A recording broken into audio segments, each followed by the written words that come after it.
បាទសួស្តីបងប្អូនទាំងអស់គ្នាស្វាគមន៍ជាថ្មីមកកាន់ Channel សមាគម YouTube កម្ពុជាបាទក្នុងវីដេអូនេះខ្ញុំសូមបង្ហាញពាក់ព័ន្ធនឹងការអាប់ដេតថ្មីរបស់ YouTube ដែលបាន load នៅក្នុង Analytics របស់បងប្អូនទាំងគ្នាឥឡូវយើងចូលទៅកាន់ YouTube Channel ទាំងអស់គ្នានៅកន្លែងចំណុចថា YouTube Studio បន្តទៀតពាក់ព័ន្ធនឹងចំណុចត្រង់នេះបងប្អូនសូមចូលមកកាន់កន្លែង Analytics របស់បងប្អូនទាំងគ្នាហើយពេលនោះបងប្អូននឹងឃើញមួយសារមួយ clear ដាក់ថា autoplay view in the home feed will now be treated as view when determining CTR this might change your report CTR បាទ CTR ហ្នឹងគឺជាអ្វីអញ្ចឹងពាក់ព័ន្ធកន្លែងនេះខ្ញុំសង្ខេបឲ្យបងប្អូនហ៊ានដឹងបន្តិចចំពោះចំណុចនេះគេហៅថាការ update ទៅលើ home feed របស់ YouTube ដែលបងប្អូនបើកដំបូងមកគឺមានការ auto play បាទគឺ view បែបនេះហើយវា auto play បែបនេះអូខេនេះហើយដែលគេហៅថាគេហៅថា auto play បងប្អូនឃើញទេនៅក្នុងទូរស័ព្ទដៃបងប្អូននេះក៏អញ្ចឹងដែរនៅពេលដែលយើងអូសមកវាអូសកាត់ទៅវាចាប់ផ្ដើម auto play កន្លែងហ្នឹងដែលបើយើង compare ជាមួយនឹង Facebook ក៏មាន auto play ហើយក៏យើងអាចបិទបានប៉ុន្តែ YouTube មិនទាន់ថាកន្លែងណាជាការបិទទេគ្រាន់តែដាក់នៅពេលដាក់មកលើហ្នឹងទៅគឺវា auto play ដើរខ្លួនឯងដោយយើងមិនចាំបាច់ចាក់បាទអូខេកន្លែងហ្នឹងវាដើរតែវាអត់លឺសលេងទេបាទហ្នឹងគេហៅថា auto play view បាទ in the home feed ហ្នឹងកន្លែងហ្នឹងគេហៅថា home feed របស់ YouTube ហើយបាទដូចដាក់ចេះអីវាដើរទៅបាទនេះដូចបែបនេះអីហ្នឹងបាទអូខេបាទដាក់ thumbnail តាក់ទាញតែពេលចុចភពអូផ្សេងអូខេបន្តមកទៀតគឺពាក់ព័ន្ធនឹង CTR ដែលកន្លែងហ្នឹងគឺគេឲ្យយើងដឹងថាមានការប្រែប្រួលកន្លែង search មានអីចឹងទៅបាទ CTR នេះអញ្ចឹងដើម្បីចង់ដឹងច្បាស់យើងចុចទៅកាន់ learn more តែមុនទៅដល់ learn more ខ្ញុំបង្ហាញកន្លែងនេះបន្តិចពាក់ព័ន្ធនឹង reach ដែលគេហៅថា impression បាទនេះវាផ្ដោតទៅលើ impression ក្នុងការអស់កាត់ទៅលើវីដេអូបងប្អូននេះដូចជា home feed នេះនៅពេលដែលបងប្អូនអស់ scroll អញ្ចេះបាទនេះហើយគេហៅថា impression បាទនេះអស់កាត់អញ្ចឹងគេហៅ impression បាទបែបនេះ impression thumbnail អញ្ចឹងដែលយើងត្រូវផ្ដោតទៅលើការ design thumbnail ឲ្យស្អាតដើម្បីគេអស់ទៅគឺមានការ click ភាគរយនៃការ click នឹងវាខ្ពស់បាទបើសិនជា thumbnail មិនស្អាតតើនរណា click ដូចចេះអីយើងទៅ click អីត្រូវទេបែបនេះអីយើង click បាទដូចបែបនេះយើង click បែបនេះ click បែបនេះ click តែឥឡូវហ្នឹងតែបើចេញបែបនេះនរណា click អត់ទេត្រូវទេបាទអញ្ចឹង thumbnail គឺជាចំណុចមួយដែលក្តៅកគុកក្នុងការធ្វើ YouTube ដែល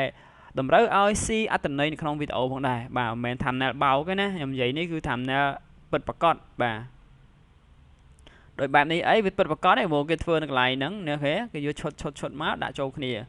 ដោយបែបនេះអីវាគឺធ្វើពិតប្រាកដបាទតែចេះអីយើងឃើញក៏អញ្ចឹងយើងចូលព្រឹបបាទចេះអីយើងចូលព្រឹបទៅអត់បាទហ្នឹងហើយដែលហៅថា thumbnail impression បាទ impression ហ្នឹងគឺការអស់កាត់នេះ impression របស់ខ្ញុំហ្នឹងគឺក្នុងរយៈពេល28ថ្ងៃចុងក្រោយគឺមាន 135k ធៀបជាមួយនឹង view impression ហ្នឹងគឺ4.7k ហើយជាមួយនឹង watch time ហ្នឹងគឺ243ម៉ោងក្នុងរយៈពេល28ថ្ងៃចុងក្រោយបាទនេះគឺជា average view click បាទអញ្ចឹង YouTube គ្រាន់តែជាការ update មួយនៅកន្លែងហ្នឹងឲ្យបងប្អូនឃើញហើយជាមួយនឹងការ search revenue បាទមានការ search ណាវា update មួយទៀតពាក្យ search កន្លែងមួយ search ខ្ញុំអានេះវាអត់ទាន់ update ឲ្យណោះអូខេវាអត់ទាន់ update តែ update នៅកន្លែង monetization អត់ទាន់ទេអូខេវាអត់ទាន់ update នៅ monetize channel ខ្លះ update ណាជាការ search តើaudience របស់យើងហ្នឹងក៏ search keyword អីខ្លះទៅកាន់វីដេអូអ្នកទាំងអស់គ្នាឬក៏ទៅកាន់ channel ផ្សេងបាទឥឡូវខ្ញុំបញ្ចូល detail ទៅលើ CTR impression នេះតែម្ដងបាទឥឡូវយើងចុច like នេះណាបាទអ្នកនរនេះចង់ឈប់ឃើញវាយើងចុច like នេះបាទតែបើចង់ដឹងអត្ថន័យជ្រៅជាងហ្នឹងយើងចុច learn more អញ្ចឹងអ្នកនរឃើញណាគឺ your check your impression and click through rate CTR ហ្នឹងវាថា click through rate វាថាអត្រានៃការចុចពាណិជ្ជកម្មទៅលើឬសំដៅអត្រានៃការចុចវីដេអូរបស់យើងនៅពេលដែលគេឃើញ impression របស់យើងនេះបាទអត្រាចុចហ្នឹងខ្ពស់កម្រិតណាអូខេបាទ thumbnail យើងហ្នឹងតើអត្រាចុចហ្នឹងកម្រិតណាខ្ពស់ដល់កម្រិតណាអញ្ចឹងណាបាទអញ្ចឹងគេហៅថា reach nè cái này này read tape nào này cho tôi can YouTube bao nhiêu hay nào này cho tôi can cái này read tape nè bà read nè ok này hai tại impression hay chụp môi nè click through rate nè CTR impression nó chụp nôn này nè click từ lời impression thảm này phải dơ nó cứ mình 3.4 rồi bà to này impression click through rate vậy tha nè đã cho từ lời video dương tam reject impression bà nhưng mưa lại nắng thật đằng này chẳng cứ việc bán và hai traffic như cái này ní hay chụp môi nâng ở suggestion video cứ mình pay phải rồi hay browser search nó cứ mình pay vào mỗi phải rồi bạn tại chúng nói tại YouTube update nó cứ chỉ traffic research nhỉ reach impression hay chụp môi impression CTR nó bà ok hay bẻ băng lại nó cứ việc bắt đầu từ lơ thumbnail impression nó ơi bà đại thừa ao mình ca view video bông này cao hơn view cao hơn màu nó chụp nói impression thumbnail và đâm bay khơi cái lại nó cho tôi can studio hay cho tôi can analytics hay cho tôi can reach chúng mình keyword và cái hai khá keyword nơi cái nông matrix chart card nó hiện tại tôi khơi end screen năng card chẳng cái lại nó có chỉ ở cả môi để dương tìm view tìm impression hay chúng mình ca click nơi lơ video dương ban advertise and lôi cho chữ muốn thừa ở view cao màu cao chập lục của cả và chẳng ở đây đã impression năng connect và về từ này là và trong turn on the lure thumbnail bắt đầu từ thumbnail mùi more than 1 second then less than 50 rồi thumbnail với screen chẳng là thumbnail nó về load pop chẳng cái này nào thì cắt không được dẹp về mùi vị tí và ở tại cắt đằng tại dương bàn impression này ok và hello impression nó cứ việc count từ lời là và việc count từ lời YouTube computer từ lời TV game console Android iPhone iPad rồi có YouTube search hay chúng mình là YouTube home include autoplay chúng mình include autoplay nó này ạ và bây giờ trả tới việc autoplay đa chẳng nè và ok hay bóng ôn tay chạm rõ mấy nó về tụ sạp bóng này cắt tới video nó đau luôn này và nó nghe autoplay và to tiết chúng mình nâng nơi recommend mấy tha nó về để viên ca chọn video muối miền video một tiết pop up nó khẳng cầu video hoặc kế rồi có via nó không computer via suggestion nó khẳng trong video một tiết nó về mình chọn nó hẳn hai tháng update recommendation và hay chỉ mỗi năng ca và hai impression nó not turn on và hai the internal website rồi có app rồi có YouTube mobile website rồi có kit app music app đây bà trong việc bắt đầu từ lơ computer này computer ta mà đong bà trong này tôi sắp đáy vì mình xây bắt đầu thế bà nè YouTube mobile website bàn tay việc bắt đầu từ lơ và page Android bà đôi chỉ dùng vào YouTube home chẳng á YouTube app á bà ok hay chúng muốn impression and how they lead the voice time cứ dương ảnh mưa nơi trong chuẩn nói trong này là trong bài 2 bóng niên là cái lại analytics nè bà cái lại read nè ok bà chẳng cứ dương mưa đắng cái lại nắng này tí tiết nhầm rô cái lại sơi ở khơi anh ấy ọt bà hai sơi vì mình sơi mới tiết tại bằng hai tha ta audience phải dương nó còn sơi ấy kế tràn những kỳ bà chắc những ai phần lật video ở trâu chẳng ở ngoài đây audience những sơi bà đi cứ cái ban mà hai bè bon năng attenay matrix và cái attenay là bao YouTube hay bao hồ này impression nó cứ chỉ ấy impression năng anh chẳng bóng phong khác có tha lục luôn nhưng mà chơi on lề phó năng bà nấy chia từ xa bị chạy cái tên nơi khăn cao nghe YouTube bóng phong đằng ở kia đại có thưa vậy tròn tới crew về điện class audio lên attenay năng á anh vậy ban chẳng bà tình gì con audio là attenay YouTube thế con bỏ price auto thế bà impression chắc attenay khăn cao riêng keyword rồi YouTube cứ việc xemពីអត្ថន័យនៅក្នុងការសិក្សាផ្ទាល់បាទអូខេ impression ហ្នឹងគឺ how many time your thumbnail មានថាតើ thumbnail របស់អ្នកហ្នឹងគឺបានបង្ហាញនៅលើ YouTube ប្រហែលដងបាទអូខេអាហ្នឹងហៅ impression មានថា thumbnail របស់យើងនឹងបង្ហាញលើ YouTube ប្រហែលដងក្នុងមួយ click គេ search ចេញហ្នឹងអូខេបាទនេះដូចលោកផលគ្រូអញ្ចឹងទីចេញមកលើបាទបើសិនយើងធ្លាប់មើលវីដេអូគាត់នឹងមកហើយបាទអញ្ចឹងនៅពេលដែលយើង click អញ្ចឹងយើងដឹងថាតើចរិតអ្នកមើលហ្នឹងគាត់មើលវីដេអូឲ្យគេច្រើនជាងគេបានបង្កើតនឹងចេញមកបាទមើលខ្ញុំដឹងហើយបាទអូខេកំសោយគ្រូបាទពួកគ្រូរកវិធីសាស្ត្រម៉េចរកវីដេអូបែបម៉េចដើម្បីឲ្យដឹងថាវាឡើងដោយសារអីបាទអញ្ចឹងស្អីក៏ចុចដែរបាទ like subscribe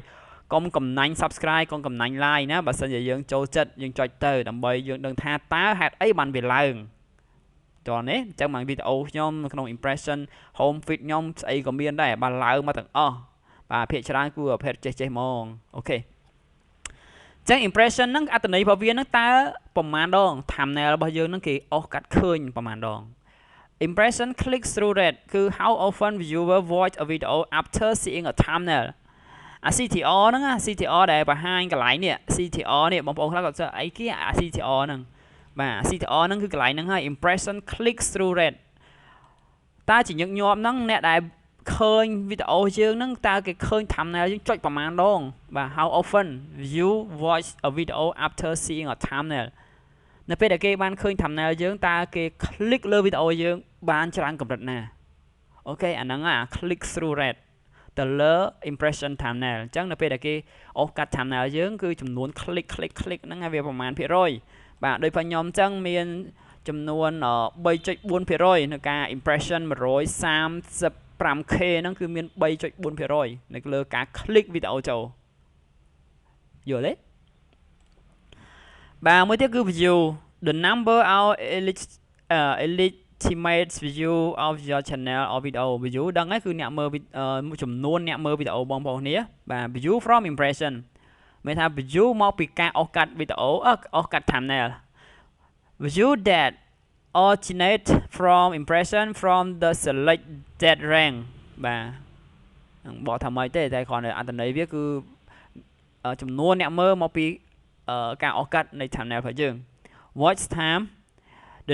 the amount of time view have watched your video អញ្ចឹង watch time ដឹងហើយគឺអ្នកដែលមើលវីដេអូរបស់យើងតើមានចំនួនប្រមាណម៉ោងសរុបមកកាន់វីដេអូយើង watch time from impression watch time that organic from impression that the select that rank បាទអញ្ចឹងគឺមានថាបើសិនជាបកអំត្រូវទេយើងចូលទៅ Google Translate ទៅណាមក copy ផាសបន្លែនេះមកយ៉ាសឡំ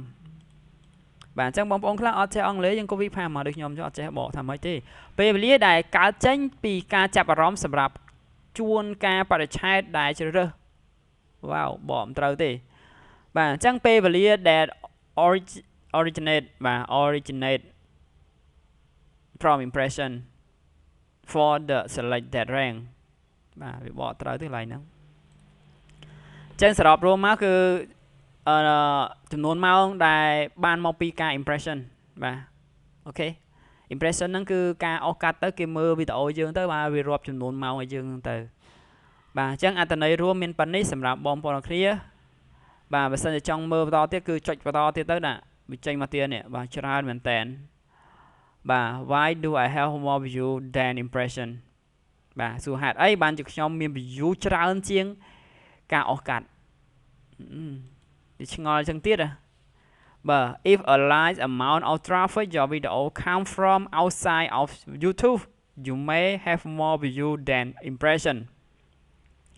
ចឹងករណីខ្លះវាបានមកពីក្រៅ YouTube មិនមែនថាវីដេអូយើងក្នុង YouTube ហើយវាមិនអាចមានទៅក្រៅណាព្រោះ YouTube គេមាន system របស់គេវាចាប់ឡើងទៅតាណាតន័យទៅជួនកាលអ្នកផ្សេងហ្នឹងគាត់យកវីដេអូយើងទៅដាក់លើ website ដាក់លើ blog ដាក់លើ app ផ្សេងៗដើម្បីទាញនៅ view traffic ចូលមកកាន់ blog របស់គាត់ដែលយើងម្ចាស់វីដេអូអត់ដឹងសោះបាទកន្លែងហ្នឹងហើយដែលវា view ច្រើនជាង impression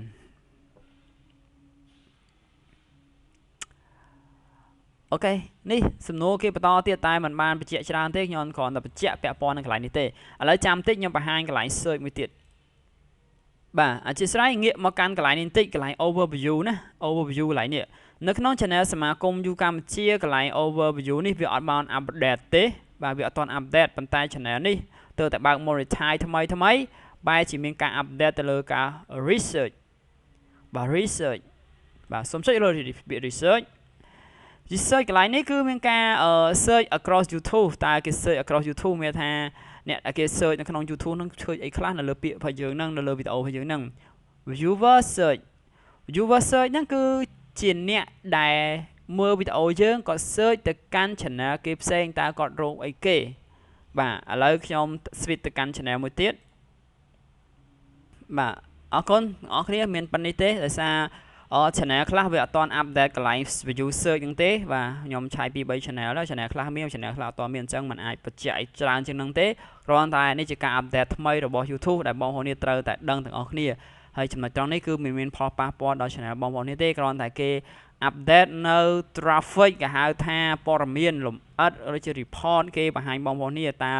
យើងគួរតែ update នៅលើវីដេអូយើងឬក៏ channel យើងបែបណាបន្តទៀតដើម្បីឲ្យវា reach ជាងមុនបាទអរគុណជួបគ្នាវីដេអូក្រោយបន្តទៀត Bye bye កុំភ្លេច subscribe និង share ទាំងអស់គ្នាណា Bye